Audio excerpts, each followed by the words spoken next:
안녕하세요, 구독자 여러분들. 축구토토 승무패 전문 분석팀 S버프입니다. 축구토토 승무패 28회차, 이번 회차는 K리그2 2경기, 그 다음에 J리그 4경기, 그리고 MLS 8경기, 이렇게 3개의 리그로 구성되어 있는데요. 이번 회차는 이 올림픽, 그 다음에 북중미 골드컵, 이 차출 선수들 이 변수가 좀 있습니다. 그리고 J리그에는 또 코로나 변수까지 발생했죠. 그리고 지난 27회차가 2월되면서 2월 금액도 꽤 쌓여 있어요. 자, 그럼 14경기 지금부터 분석 시작하도록 하겠습니다. 첫 번째 경기는 J리그 시미즈와 가와사키 경기인데요. 그 시미즈는 이 나루오카 선수가 올림픽 훈련 파트너로 차출됐는데 뭐 이렇게 팀의 주요한 전력은 아니었어요. 그 최근 경기력이 좋아지고 있는 시미즈였죠. 특히 그 티아고의 컨디션이 올라오면서 공격 전개가 아주 잘 이루어지고 있습니다. 미드필드 플레이가 좀 투박해서 아쉬운 모습이 있긴 한데 측면 전개를 통한 공격 전개가 좀 매섭죠. 특히 오른쪽 풀백 하라가 최근 2경기 연속 골 터뜨리면서 활약이 아주 큽니다.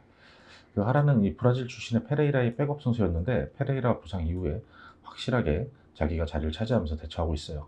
지난 도쿠시마전에서는 스로인 상황에서 그 박스 안에서 이 발리슛으로 선제골을 기록했고, 이 선수도 오버래핑이 굉장히 좋거든요. 오버래핑에서 이제 크로스 올리면서 상대 자책골을 유도하기도 했습니다. 이 하라가 측면에서 공수 아주 다양하게 활약을 해주고 있죠. 이 크로스의 구질도 굉장히 날카로워요. 그 지난 도쿠시마전에서는 두 차례 실점 모두 박스 밖에서 압박이 느슨해진 상황, 그러면서 이제 중거리 슈팅을 허용했는데, 이게 미드필더들이 조금 역량이 부족한 것 같아요. 중간에서 너무 물러서면서 공간을 내준 거죠. 운영팀 가와사키입니다. 차출 선수가 많죠. 올림픽 차출. 그다음에 ACL 조별리그에서 지금 6경기 전승 거두고 돌아왔는데 올 시즌 개막 후 모든 대회에서 지금 28경기째 무패입니다. 특유의 짜임새 있는 미드필드 플레이에서 오는 경기 운영, 그다음에 전방에서 담양을 앞세운 마무리 능력, 그리고 최후방에서는 또 그 정성용 골키퍼의 선방까지 거의 완벽에 가까운 팀 전력이 구성이 돼 있죠. 근데 이랬던 가와사키 위기가 찾아왔죠. 차출, 이적, 부상, 전력 누수가 커요. 고바야시도 장기 부상에 이름을 올렸습니다. 그리고 하타테, 미토마, 타나카는 올림픽에 앞서 말씀드린 것처럼 올림픽에 나서게 됐고, 아무래도 공격적인 무게감이 떨어질 수밖에 없는데 뭐 그래도 이에나가나 토노 이런 대체 선수들이 충분히 공백을 메워줄 것 같아요. 타나카, 와키자카, 뭐 주앙 슈미트 이런 중앙미들도 건재한 만큼 쉽사리 팀 밸런스가 무너지진 않을 것 같습니다. 베스트 멤버들끼리 맞붙는다면 올 시즌 완벽에 가까운 가와사키가 뭐 볼 것도 없이 승리할 경기인데, 다만 주축 선수 4명이 당분간 경기에 나설 수 없는 상황이죠. 그러나 4명 모두 공격 성향이 강한 선수들이에요. 다미안과 이에나가 등 뭐 충분히 골을 터뜨릴 선수들은 건재합니다. 경기 운영을 책임질 미드필더와 수비 라인에 누수가 없는 가와사키가 올 시즌 상승세를 계속 이어갈 것 같아요. 근데 다만 변수가 발생했는데, 가와사키가 ACL에 동행했던 직원이 코로나 확진됐죠. 아무래도 선수단의 심리적인 부분에 영향을 끼칠 수밖에 없을 거예요. 근데 추가 선수 확진이 발생하지 않는다고 한다면 그래도 가와사키가 잡고 갈 경기입니다. 지금 금요일 오전 현재는 아직 선수단에서 추가 확진자가 나오진 않았어요. 이 경기에서 시미즈의 패해 예상하겠습니다. 두 번째 경기는 후쿠오카와 간바 오사카인데요. 먼저 홈팀 후쿠오카 안 좋아요. 최근에 부진이 깊어지고 있죠. 최근 9강국 포함해서 4연패, 더군다나 3경기 연속 무득점 패배예요. 득점이 없었어요. 3경기 동안. 도무지 공격적인 작업이 마무리되지 못하면서 허덕이고 있는데, 멘데스가 최전방에서 고군분투하긴 하는데 골 결정력이 좀 너무 부족해요. 그럼 안정되는 것 같던 수비 라인 역시 최근에는 뒷공간을 쉽게 허용하면서 위기를 맞이하고 있죠. 지난 요코하리 원정에서는 상대 크로스를 쳐내려다가 자책골을 내주고, 또 박스 안에서 상대 원톱에게 오나이한테 프리하게 헤딩을 내주면서 2실점했죠. 이건 센터백 라인의 수비 미스였어요. 무라카미 골키퍼는 동물적인 반사신경으로 선방 능력이 뛰어난 편입니다. 이 무라카미 골키퍼의 선방이 없었다면 실점이 더 많이 늘어났을 거예요. 측면 크로스에 이은 실점 상황이 굉장히 많은 편이죠. 원정팀 간바 오사카죠. 코로나 확진이 속출되고 경기가 연기, 그 다음에 부상자 발생, 시즌 초에 여러 악재가 겹치면서 고전했던 간바예요. 서서히 경기력이 올라오면 도쿠시마, 요코FC를 상대로 시즌 첫 연승을 거두기도 했죠. ACL 나가기 직전에. 팀 전력이 정상은 아니지만 ACL에서도 2승 3무 1패를 기록했어요. 전북에게 1패를 당했죠. 중앙 미드필더들의 경기력은 많이 올라왔습니다. 최전방 패트릭도 전북을 상대로만 3골을 터뜨리며 수준급 수비진을 상대로도 골 감각을 회복을 했죠. 시즌 초반 부진할 당시에도 미드필드 운영, 측면 전환 등 괜찮았는데, 이때 이 간바가 이상하리만큼 골 결정력이 떨어졌었거든요. 패트릭이 부활한 만큼 시즌 초에 답답한 공격력은 아닐 거예요. 특히 우삼이 측면 돌파 이은 패트릭으로 연결되는 공격 패턴이 아주 매섭죠. 이번 ACL에서도 만족스럽지 못한 경기력으로 16강 진출에 실패한 간바죠. J리그 팀 중에서 유일하게 간바만 탈락이에요. 다만 주퍼 패트릭의 골 감각이 회복됐고 전북과의 두 경기에서 3골을 터뜨렸죠. 수준급의 그 수비진 상대로. 그리고 후쿠오카는 팀 밸런스가 무너지면서 최근 리그에서 4연패예요. 상대가 요코하마 마리노스, 우라와 비셀고베 강팀들이긴 했는데 그리고 최근 3경기 연속 무득점 경기하며 공격력이 무너진 상황이죠. 간바가 우세할 수 있는 경기인데 코로나 변수가 발생했습니다. 간바가 그 ACL 입국 후 목요일, 금요일 오전 현재까지 선수 2명이 코로나 확진이에요. 안 그래도 올 시즌 코로나로 인해서 고생했던 간바인데 이게 또다시 코로나 악몽이 시작됐어요. 이번 경기 역시 간바가 잡아내기에는 어려울 전망입니다. 후쿠오카가 홈에서 승리할 수 있는 그 변수가 발생을 했어요. 후쿠오카의 승, 무 이렇게 예상합니다. 세 번째 경기는 세레소 오사카 비슬고베입니다. 세레소가 ACL에서 4승 2무로 16강 진출했죠. 근데 경기력은 예상외로 저조했어요. 동남아 팀들을 상대로 압도하는 내용을 보여주지 못했습니다. ACL 출국전 리그에서 6경기 무승의 부진이었고 좀처럼 공격력이 터지지 않았죠. K리그 득점왕 출신의 타카트를 합류했는데 아직 인상적인 활약을 보여주지 못해요. ACL에서도 3경기 1골에 그치고 있죠. 더군다나 팀의 주전 센터백인 세코가 올림픽 대표팀에 차출되면서 당분간 경기에 나설 수 없어요. 세코의 공백으로 인해 덴클러와 티아고 중심의 폭백으로 전환도 고민해야 될 상황입니다. 세코 공백이 있다 하더라도 전체적인 수비 밸런스가 심각한 상황은 아니에요. 세트피스 득점력도 굉장히 높은 편입니다. 운전팀 고베입니다. 최근 리그 3연승에 고포하면서 5연승의 상승세예요. 이니에스타 후라시 콤비의 활약 속에 매서운 공격력을 자랑하고 있죠. 이 센터백 토마스 페르말론도 유로가 끝나서 복귀를 한 것 같긴 한데 당장 경기에 나설 수 있는 상황인지는 지금 확인이 안 되고 있습니다. 이니에스타 센터 콤비의 미드필더 장악력을 바탕으로 최근 수준 높은 경기력을 보여주면서 어느덧 리그 3위까지 올라왔어요. 지난 라운드 쇼난을 상대로 빌드업 과정에서 역습당하며 선제 실점하긴 했는데 센터에 아주 40여 미터 정도 아주 롱 전진 패스를 후라시가 마무리하며 균형 맞췄죠. 이어서 야마구치 헤딩골과 나카사카의 발리골로 역전했습니다. 최근 더글라스의 최전방 원톱 역할, 이 뚝배기 역할도 굉장히 좋아요. 이니에스타 체제의 경기력이 완성된 그런 고베입니다. 해외 배당 흐름과는 반대로 이 고베가 완벽히 유리한 상황이죠. 고베의 완성된 미드필드 플레이 후루아시아의 침투력, 이거 세레소가 막아낼 수 없을 것처럼 보여요. 다만 날씨가 더워져 이 점이 좀 아쉬운 그 고베에겐 변수예요. 샘퍼하고 이니에스타 이 선수들이 나이가 많잖아요. 체력적인 부분에서 고베가 어려운 상황을 맞이할 수도 있어요. 근데 이번 경기가 한 열흘 만에 치러지는 만큼 이번 경기에서는 뭐 큰 어려움이 없을 것으로 예상이 되긴 합니다. ACL에서 하이리그 팀들에게도 확실한 우세를 보여주지 못한 세레소인 만큼 경기력으로 고베의 수준 높은 경기 운영을 넘어서기는 힘들어 보여요. 오사카의 패, 세레소 오사카의 패 예상합니다. 네 번째 경기는 사간도스와 나고야 경기인데요. 홈팀 도스 부진이 길어지고 있습니다. 지난주 구강컵에서 후쿠오카 상대로 승리하긴 했는데 최근 구강컵 말고 리그에서는 7경기 동안 단 1승뿐이에요. 수비적인 운영으로 상대 공세를 막아내고 역습으로 승리를 챙겨왔는데 최근에 그 승리를 챙겨줄 만한 그런 골이 안 터졌어요. 안 그래도 공격진이 부진한 상황에서 이 하야시까지 올림픽 대표팀에 차출되면서 전력 누수가 예상되고 있죠. 8골로 팀 내 최다 득점인 야마시타가 건재하긴 한데 현재 최근 리그 4경기째 무득점이에요. 이 기간 동안 도스는 3무 1패로 승리가 없죠. 부상으로 6월 한 달 내내 고생했던 우리 황석호 선수의 복귀도 예상이 되죠. 수비적인 안정감, 그리고 골키퍼의 선방력 등 지키는 그 수비적인 밸런스 내용은 굉장히 좋은 팀입니다. 실점이 11실점밖에 안 되고 있어요. 원정팀 나고야입니다. 시즌 초반에 6연승, 10경기 무패 아주 잘 나갔던 나고야죠. 근데 사건도스, 가와사키 이런 상위권 팀들에게 패하면서 주춤했었어요. ACL 출국전 마지막 리그 10경기에서 시미즈, 세레소, 간바에게만 승리했죠. 이 팀들 당시 아주 최하위권에 머물던 팀이에요. ACL에서는 K리그 포항과 1승 1무 했는데 첫 경기에서는 포항이 퇴장으로 나고야가 좀 유리한 경기였죠. 이나가키 나가사와 이 미드필드 운영이 좋은 편입니다. 그리고 측면에 마에다, 마테우스의 공격력도 아주 뛰어난 편이죠. 근데 다만 최전방에서 타키타니의 득점력이 좀 저조한 편이에요. 흑백 수비 라인은 안정적이고 공격 미드필더 사비에르가 부상에서 회복하면서 최근에 조금씩 컨디션을 찾아가고 있죠. 공격적인 경기력이 조금 나아질 것으로 기대합니다. 공격의 한 축인 공격수 소마의 올림픽 대표팀 차출도 전력 누수 요소 중에 하나예요. 두 팀 모두 시즌 초반에 잘 나가다가 흔들리고 있는 상황이에요. 특히 홈팀 도스는 심각하죠.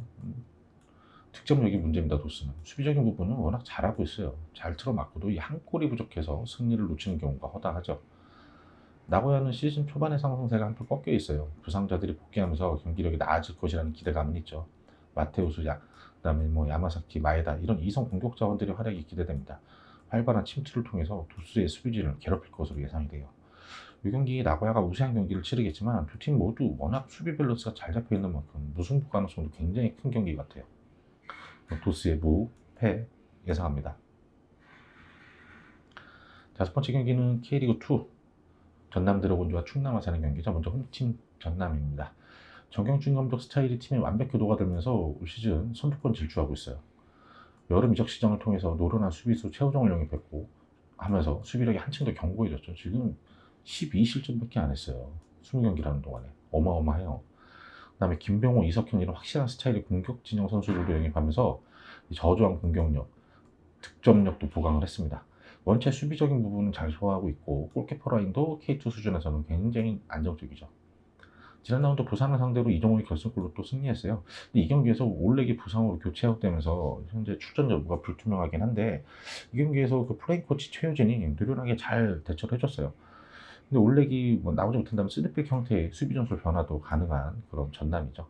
발로텔리, 이정호 이 선수들이 최전방에서 버텨주고 김병호가 측면에서 흔들어준다면 공격력은 굉장히 날카로워질 것 같아요. 원정팀 아산, 충남 아산입니다. 주축 선수 류헤이 이탈 그리고 코로나 확진, 경기 연기 뭐 악재가 끊이지 않고 있는 아산이죠. 최근 4연패 부진을 털어내면서 부산을 상대로 무승부를, 지난 라운드에서는 약체 부천을 상대로 1대0으로 승리했어요. 수비 라인의 빌드업 센서가 굉장히 좋은 편인데요. 특히 그 이상민, 오른쪽 수비를 보고 있는 오른쪽 센터백 이상민이 수비력도 출중한데 패스 능력도 굉장히 출중한 편입니다. 3백 전술을 쓰는데 좌우 윙백의 수비적인 부분은 좀 취약해요. 특히 왼쪽 측면 수비가 헐거운 편이죠. 그 왼쪽 사이드로 나오는 김용균이 수비력에 비해서 공격력에 치우쳐져 있는데 확실히 공격력은 수준급입니다. 중앙에서 박세지, 그 다음에 오른쪽 측면에 박세진 이 두 선수의 경기력은 괜찮은 편인데 전체적인 팀 전력이 좀 많이 떨어져요. 아무래도 료헤이 퇴출 후 팀의 전체적인 밸런스를 잡아내지 못하고 있는 상황입니다. 정경준 시즌2죠. 확실한 팀 컬러가 자리 잡은 전남이에요. 20경기를 치른 현재 단 12실점, 엄청난 수비력입니다. 근데 골도 20골밖에 안 돼요. 공격력 역시 딱 이길 만큼만 넣고 있죠. 현재 리그 2위로 공비행 중인데 승격을 노리는 만큼 여름 이적 시장에서도 알차게 전력을 보강했죠. 이런 전남을 상대로 아산이 뭔가 반격을 하기에는 어려운 상황입니다. 아산은 지난주 장맛비 폭염 속에서 수년됐던 주중 경기 치르느냐고 체력성도 아주 컸어요. 전체적인 전력, 팀 분위기 모든 부분에서 전남이 우세하죠. 무승부가 좀 많은 전남이긴 한데 이번 경기는 홈에서 승리가 확실해 보입니다. 여섯 번째 경기는 부산 아이파크와 안산 그리너스죠. 먼저 홈팀 부산. 올림픽 대표팀 차출 때문인지 최근 부진해요. 중원에서 경기 운영을 이끄는 김진규 차출 이후에 최근 4경기에서 단 1득점 부진이죠. 앞서 16경기에서 26골을 몰아친 것에 비하면 확실히 김진규의 공백이 크게 느껴집니다. 안병준이 전방에서 원톱 역할을 잘 수행하고 오른쪽 측면에서 최준의 크로스 등 활약도 뛰어난 편인데 김준규 없이는 전체적인 경기 운영이 매끄럽지가 못해요. 박정인, 이상원이 양날개를 활용한 역습의 속도도 빠른 편인데 안병준이 역습에서는 좀 약한 모습입니다. 안병준도 득점력이 출중하긴 한데 지금 박스 안에서 좀처럼 슈팅을 할 찬스가 만들어지질 않고 있어요. 수비 라인의 제공권은 괜찮은데 속도에는 좀 취약한 편입니다. 여름 이적 시장에서 외국인 윙어를 영입했지만 아직 출전 가능성은 잘 파악이 안 되고 있습니다. 안산 그리너스입니다. 전체적으로 많이 뛰면서 상대를 압박하고 꽤나 거친 수비 스타일의 경기 운영을 선호하죠. 지난 경남전에서도 전반 초반 박스 안에서 거친 수비로 PK를 내줬는데 김선호 골키퍼의 선방으로 위기를 넘겼어요. 3백스는 센터백 3명 모두 제공권과 몸싸움이 아주 능한 선수입니다. 다만 속도에는 취약하죠. 미드필드진 역시 터프하게 구성하면서 상대를 압박하고 그다음에 수원에서 뛰다 온 이상민이 공격적으로 경기 운영을 해주죠. 김윤두하고 두아르테는 최전방에서 결정력을 잘 보여주고 있습니다. 최건주는 쪼코로 투입되는데 스피드가 아주 확실히 K리그2에서는 아마 최건주가 제일 빠른 선수 같아요. 두아르테는 확실히 축구 센스가 뛰어나고 이 선수는 뭐 최전방 공격수라고 하기보다 공격형 미드필드에 좀 가깝게 플레이를 해요. 킬패스 능력도 아주 좋고 왼발의 정교함이 굉장히 뛰어납니다. 그 인도네시아 대표팀 그 아스나이도 K리그 2 수준에서는 매우 높은 경기력을 보여주는 측면 수비예요. 속도, 수비력, 오버래핑 가담 굉장히 뛰어납니다. 객관적인 전력에서 분명히 부산이 한 수 위죠. 선수들 개개인의 역량에서도 앞서 있어요. 근데 축구는 이거 팀 스포츠, 팀 조직력에 있어서는 안산이 부산에 비해서 훨씬 짜임새가 있습니다. 부산으로서는 팀의 중심축인 박종우가 부상으로 이탈해 있고 공격 기여를 높여줄 김진규도 대표 차출되면서 미드필더진이 중앙 미드필더진이 조금 아쉬운 부분이 있어요. 16라운드 맞대결에서는 안산이 홈에서 굉장히 우세한 경기를 펼쳤는데 안병준 해트트릭. 근데 이 후반전 97분인가 안병준이 세 번째 골을 터뜨렸어요. 이번 경기는 무더워진 날씨, 양팀 모두에게 큰 변수가 될 것 같습니다. 많이 뛰는 안산이 지칠지, 그 안산이 압박에 의해서 부산이 먼저 퍼질지, 이거 체력 저하가 먼저 오는 팀이 무너질 경기입니다. 무승부 없이 승패가 갈릴 것 같아요. 부산의 이거 승패 예상합니다. 일곱 번째 경기는 MLS 애틀란타와 뉴잉글랜드의 경기입니다. 먼저 홈팀 애틀란타. 리그에서 최근 7경기 승리 없이 부진인데 부상과 차출 전력 누수가 어마어마해요. 올 시즌 리그 전경기 출전했던 윙어 머레니 퇴장 공백, 그리고 벨로의 대표팀, 이게 머레니가 퇴장당한 게요. 벨로의 그 대표팀 차출로 풀백 자리가 비니까 여기 대신 출전했다가 이 공격수를 수비 쪽에 내려놨더니 수비 능력이 센스가 부족하니까 이 퇴장을 당한 거예요. MLS 프랑코 이 공격형 미들의 부상 소식, 여기에 로빈슨, 벨로, 브레드, 바르코, 공격, 수비, 골키퍼 대표 차출로 이 전력 누수가 어마어마합니다. 지난 내슈빌전에서는 경기 시작과 함께 프리킥 상황에서 센터백 윌캐스의 상대 헤딩 실점, 그다음 프리킥 수비 시 핸드볼로 PK 내주면서 또 역전을 허용하고 주전 수비수들의 차출 공백이 컸던 경기예요. 후반 교체 투입된 19살 그 코에이가 코너킥 상황에서 헤딩골로 동점을 성공시키면서 가능성을 보여주긴 했죠. 세트피스 수비가 미흡하고 취약합니다. 공격진도 최근에 좀 부진한 상황이죠. 원정팀 뉴잉글랜드입니다. 경과도 뉴잉글랜드 최근 3경기 연속 무승이에요. 댈러스한테 피하고 콜럼버스한테 비기고 또 토론토한테 피하고. 근데 이 팀들 다 하위권 팀들이거든요. 공격 미드필더 북한과 주전 골키퍼 터너가 차출되긴 했지만 충분히 대체 자원들이 있는 상황이죠. 지난 라운드 토론토를 홈으로 불러들였는데 전반에만 내리 3실점했어요. 전반 초반 올 시즌 첫 출전했던 그 킹턴 골키퍼의 판단 미스로 상대 롱킥을 대처하지 못하면서 실점했죠. 이걸 박스 밖으로 자기가 뛰어나오면서 걷어냈어야 되는데 라인 박스 안에서 공을 기다리다가 실점했어요. 라인을 높이다가 역습에 측면이 무너지면서 추가 실점했고 중거리 슛까지 허용하면서 무너졌죠. 북사우 보우 이 투톱이 공격적인 움직임은 위협적이었고 그 카를로스 힐 역시 활발히 측면과 중앙 오가면서 공격력을 보여줬죠. 힐의 프리킥골과 북사의 헤딩골로 쫓아가지만 세 골을 쫓아가기엔 역부족이었어요. 보우의 슈팅이 골대에 맞는 등 이날 좀 경기 운이 따르지도 않았습니다. 지금 분위기가 좋지 않은 두 팀이죠. 다만 차이가 있다면 전력 누수 여부에 두 팀 모두 차출이 있지만 애틀란타가 숫자도 많고 부상자도 많은 상황이에요. 뉴잉글랜드는 주전 골키퍼의 차출 여파가 좀 큰 상황이긴 하죠. 근데 뉴잉글랜드는 공격진이 건재한 만큼 골을 터뜨릴 수 있는 여건이 충족되고 있어요. 아틀란타는 세트피스 외에는 딱히 공격적으로 위협적인 그림을 찾아보기가 힘듭니다. 최근 맞대결 전적에서는 애틀란타가 우세했고 홈에서도 계속 이겨왔지만 이번에는 전력 공백을 극복하기 힘들어 보입니다. 지난 5월 맞대결에서도 뉴잉글랜드가 홈에서 2대1로 승리했었죠. 이번 경기도 뉴잉글랜드의 승리를 예상합니다. 애틀란타의 패. 7번째 경기는 뉴욕 레드불스와 인터 마이애미죠. 먼저 홈팀 뉴욕 레드. 부상자들이 많이 발생하며 정상적인 베스트 멤버 구성이 힘든 상황이에요. 어린 나이에 팀의 에이스로 급성장했던 클라크도 맹장염으로 현재 4경기째 결정 중이죠. 그나마 위안인 것은 코파 아메리카에 추천됐던 그 카셀스의 복귀죠. 그리고 톨킨, 카모나 같은 어린 선수들이 활약하고 있는 점입니다. 카모나는 역습 상황에서 상대 골키퍼의 퇴장과 PK를 얻어내기도 했어요. 지난 경기에서. 카셀스는 확실히 개인기와 스피드 앞세워서 역습에서 날카로운 모습 보여주죠. 크레밀라는 페널티킥 골을 성공시키긴 했는데 공격수로서 마무리 능력을 잘 못 보여주고 있어요. 파비오랑 이 크레밀라의 투톱의 골 결정력이 굉장히 아쉬운 상황입니다. 톨킨이 부상으로 사이드라인 밖에서 쓰러진 상황, 이때 경기가 지속이 됐어요. 결국 그쪽에서 올라온 크로스에 실점하고 말았죠. 그러면서 필라델피아의 경기는 1대1 무승부로 끝났습니다. 세트피스 수비에서도 불안한 모습을 보여주는데 확실한 볼 처리 필요한 상황입니다. 거기서 뭔가를 만들려고 하면 안 돼요. 원정팀 마이애미입니다. 5연패의 부진이죠. 도무지 경기력이 올라오지 못하고 있습니다. 거액 글들을 영입한 이강인은 올 시즌 어느 정도 골 결정력을 보여주고 있지만 전체적인 팀을 이끌어주는 리더, 에이스 이런 역할은 못하고 있어요. 출전 시간도 그렇게 길지가 않아요. 여기에 미드필더 피저로의 부상까지 겹치면서 지금 최악의 5연패죠. 단순히 패배가 문제가 아니라 매 경기 상대에게 일방적으로 밀리고 끌려갑니다. 최근 피자로가 부상에서 회복하면서 서서히 출전 시간을 늘려가고는 있지만 아직 시간이 더 필요한 상황이에요.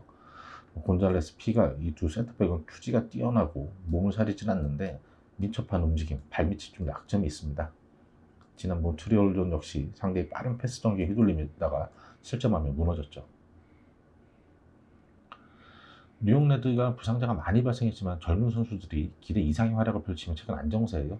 다만 최전방에서 골 결정력이 부재인데 공격 빈도에 비해서 득점력이 저조해요. 네, 캐세레스가 차출 복귀로 공격의 정교함이 좀 더 올라왔어요.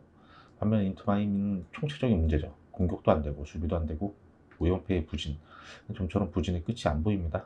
카무나하고 캐세레스를 앞세운 뉴욕 레드의 빠른 템포의 공격을 인터마이의 그 느린 수비력으로 감당하기에는 벅차 보이죠. 뉴욕 레드의 승 예상합니다.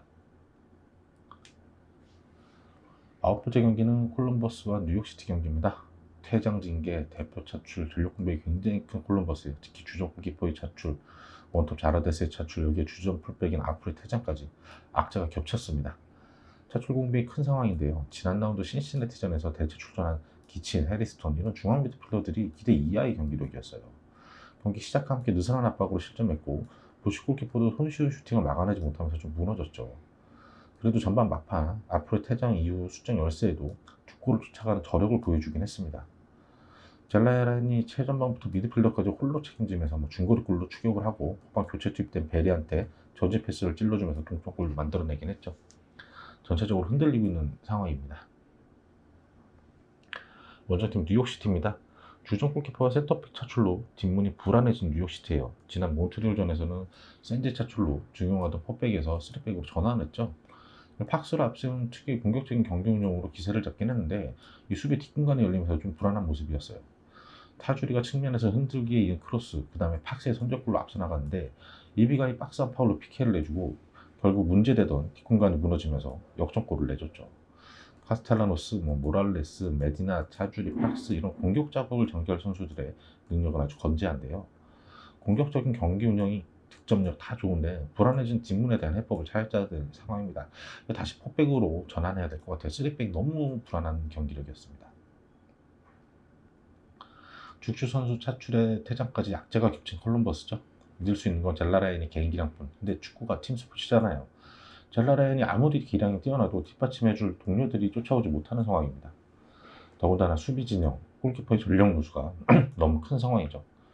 뉴욕시티 역시 골키퍼와 주전 센터백의 차출로 수비진이 흔들리고 있죠. 다만 코파 아메리카에 출전했던 알렉산더가 무리해서 출전한다면 어느 정도 안정감을 가져올 수는 있을 거예요. 두 팀 모두 수비적인 부분에 허점이 있는 만큼 누가 더 화끈하게 뚫어내느냐 싸움일 건데 공격진은 아무래도 뉴욕시티가 더 화려하죠. 뉴욕시티의 우세가 예상됩니다. 10번째 경기는 필라델피아와 DC 유나이티드죠. 먼저 홈팀 필라델피아. 부상과 차출, 전력 누수가 커요. 공격형 미드필더 폰타나가 부상으로 4경기째 결정 중이고 여기에 주전 골키퍼 블레이크, 그다음 최전방에 버크, 그리고 수비수 파벨이 자메이카 대표로 차출이 됐어요. 지난 뉴욕 레드전에서는 프레스 골키퍼가 대신 출전했지만 상대 공격수를 잡아내면 퇴장과 피케를 내줬죠. 이 경기력이 떨어진 상황에서 나오다 보니 이래요. 블레이크의 공백을 대체 못하면서 아쉬운 판단력을 보여준 거죠. 퇴장으로 어쩔 수 없이 벤리 골키퍼가 경기에 나설 수밖에 없는 상황입니다. 몬테리오는 뛰어난 축구 선수로 공격형 미드필더 자리에서 팀을 진두지휘하면서 패스, 드리블, 슈팅 모든 면에서 뛰어난 모습을 보여주고 있습니다. 근데 버크가 빠지면서 트윈타워 밸런스가 깨졌어요. 이 카커의 분발이 필요한 상황인데 지난 경기 산토스가 교체 투입 후 헤딩골 터뜨리며 최근 컨디션이 올라오고 있는 걸 보여줬죠. 아마 파커와 산토스 이렇게 투톱이 나오지 않을까 싶습니다. 원정팀 DC입니다. 최근 골포를 몰아치면서 리그에서 상승세였죠. 5경기에서 3승 1무 1패. 특히 지난 토론토와의 경기, 마지막 리그 경기에서는 무려 7골을 퍼부었어요. 근데 최근에 그 친선컵 대회를 치르긴 했는데 이 경기 수가 많긴 했는데 로테이션을 잘 돌렸고 거의 비주전 선수들이 소화를 했던 경기입니다. 지난 토론토전에서는 전반 초반부터 릴레이 골 터뜨리면서 측면 공략이 굉장히 잘 됐어요. 경기를 손쉽게 풀어갔죠. 아리올라 페레즈 두 윙어도 활발했고 그다음에 파레데스의 돌파도 굉장히 좋았습니다. 모레노의 중원 장악력, 킬패스도 좋았고요. 특이점은 그 오른쪽 센터백으로 나오는 그 나자르인데 이 선수 공격적인 가담이 굉장히 아주 높은 위치까지 올라와요. 그리고 역습 상황에서 나자르이 뒷공간에 열리면서 1시점을 허용하긴 했는데 공격적으로 배치하면서 얻는 이점이 훨씬 더 큰 것 같습니다. 최근 친선대회를 치르면서 열흘간 3경기를 치렀는데 뭐 로테이션 충분히 돌렸고 주중 경기에는 거의 2군으로 대처하면서 체력 소모가 별로 크지 않은 상황이에요. 전체적인 전력이 우세한 쪽은 필라델피아인데 최근 부상과 대표 차출, 특히 주전 골키퍼 공백이 큽니다. 최근 막 버크까지 빠지면서 전력이 약화됐죠. DC는 하위권 토론토 상대이긴 한데 자신들이 가진 장점을 발휘하면서 7대1 대승을 거뒀어요. 이 아리올라를 앞세운 측면 공략이 굉장히 잘 먹혔고 역습 또한 굉장히 날카로웠어요. 기세가 오른 DC의 빠른 공격 전개가 필라델피아를 상대로 충분히 유효할 경기예요. 주전 골키퍼가 빠진 만큼 뒷문이 흔들리고 있는 필라델피아죠. DC가 우세할 것 같은데 필라델피아가 수비적인 부분에 안정감은 있어요. 골키퍼가 근데 불안하긴 한데 뭐 수비 라인은 밸런스가 잡혀 있어요. 무승부 가능성도 커 보이고 DC가 우세할 거예요. 필라델피아의 무패 예상합니다. 여러 번째 경기는 내슈빌과 시카고의 경기입니다. 팀 내슈빌 최근 4경기 연속 패배 없이 순항 중이죠. 짐머맨, 존슨 두 수비수와 중미 아네발이 차출됐는데 뭐 대체 선수들이 어느 정도 해주고 있어요. 지난 애틀란타전에서는 경기 초반 세트피스에서 실점을 했는데 상대의 공격하다 센터백은 이 몸싸움으로 이겨내지 못했어요.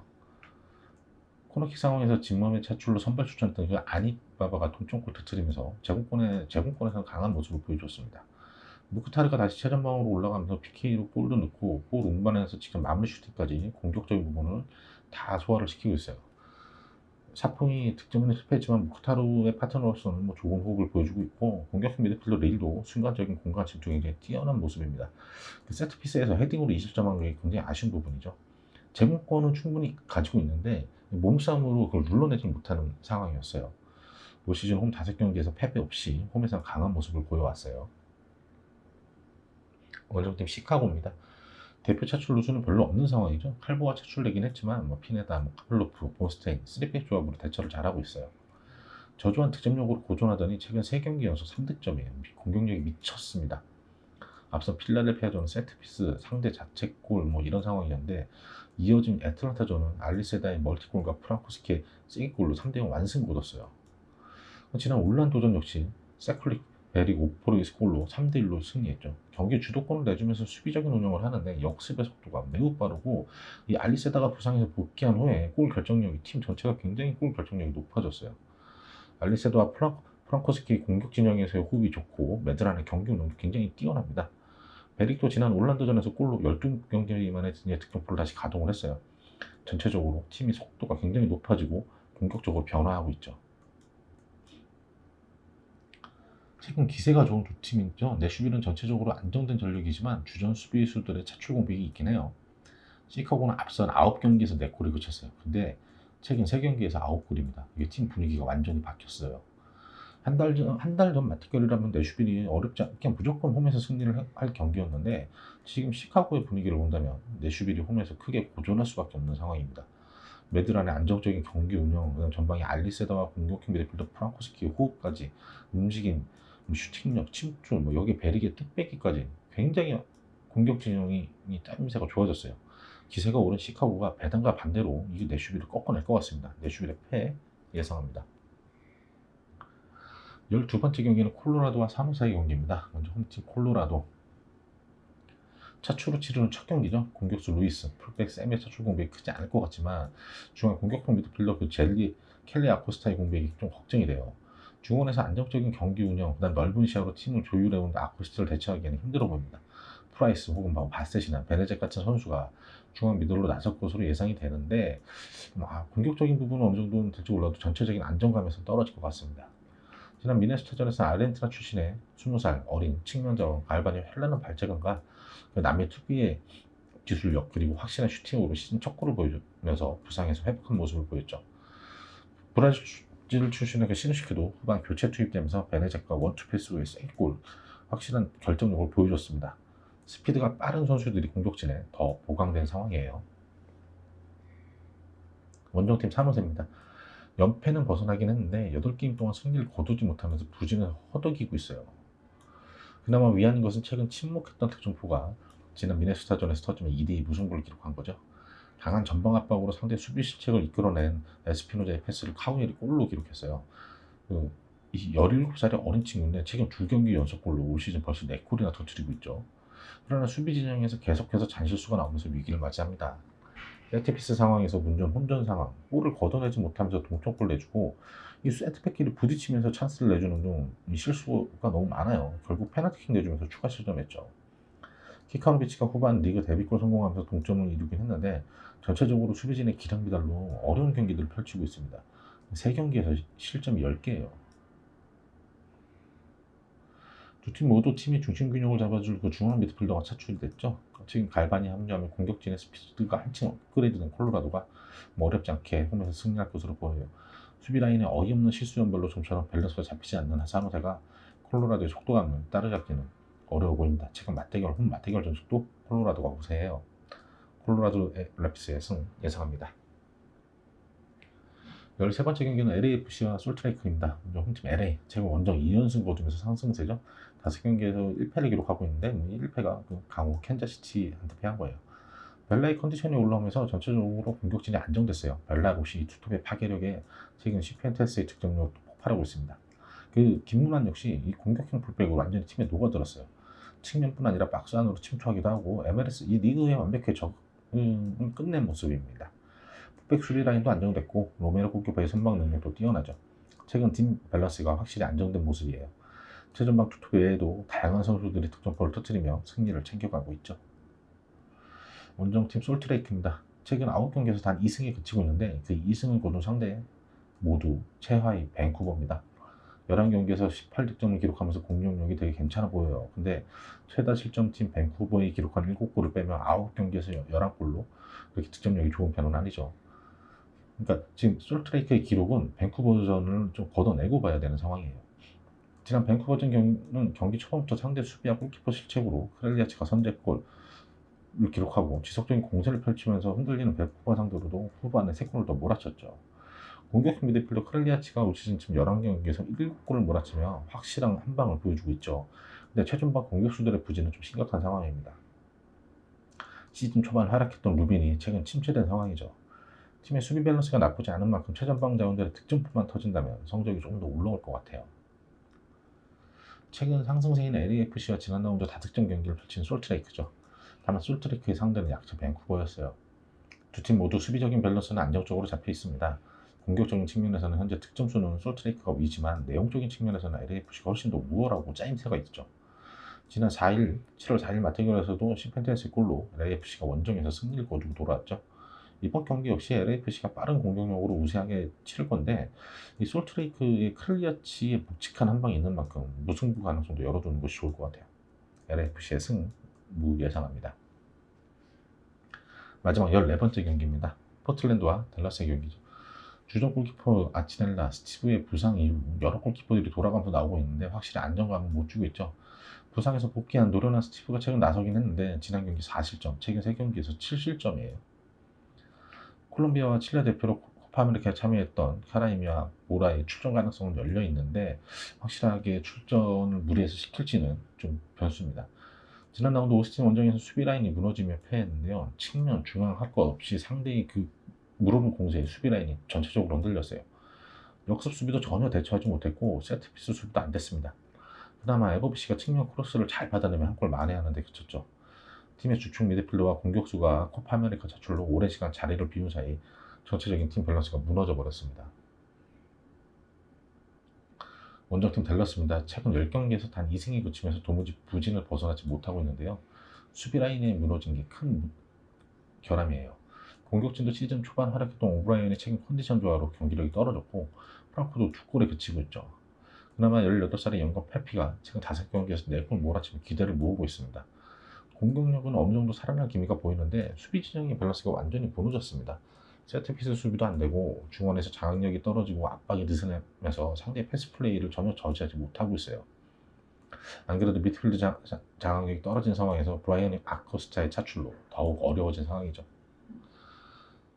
최근 최악의 부진을 겪고 있는 두 팀의 맞대결입니다. 똑같이 수비 라인이 붕괴되며 어려움 겪고 있고 최근 경기력상 도무지 누가 패배할지 예상하기가 어려운 그런 상황이에요. 두 팀 모두 상황이 너무 안 좋습니다. 다만 댈러스가 전통적으로 홈에서는 강하지만 원정에서는 약한 모습을 보이는 점, 올 시즌 원정이 1승에도 없는 상황. 그리고 포틀랜드는 팀 상황이 위급한 만큼 코파리미카에 참여했던 선수들이 급하게 출전 가능성도 배제할 수는 없죠. 포틀랜드의 승 혹은 무승부를 예상합니다. 마지막으로 14경기 최종픽 다시 한번 확인해 보겠습니다. 1번 경기는 코로나 변수가 있긴 하지만 그래도 시미즈의 패, 2번 경기는 후쿠오카의 승, 무, 3번 경기는 세레소의 패, 4번 도스의 무, 패, 5번은 전남의 승, 6번은 부산의 승 혹은 패, 7번은 애틀란타의 패, 8번 경기도 뉴욕 레드의 승, 9번 경기 콜럼버스의 패, 10번 경기 필라델피아의 무, 패, 11번 경기 내슈빌의 패, 12번 경기 콜로라도의 승, 13번 LAFC의 승, 무, 14번 경기 포틀랜드의 승, 무. 이상으로 저희 S버프의 분석은 및 최종 픽 마치겠습니다. 구독자 여러분들 저희 분석 참조하셔서 좋은 신중한 선택하셔서 좋은 결과 있길 기대하겠습니다. 저희는 29회차 영상으로 다시 찾아뵙도록 하겠습니다.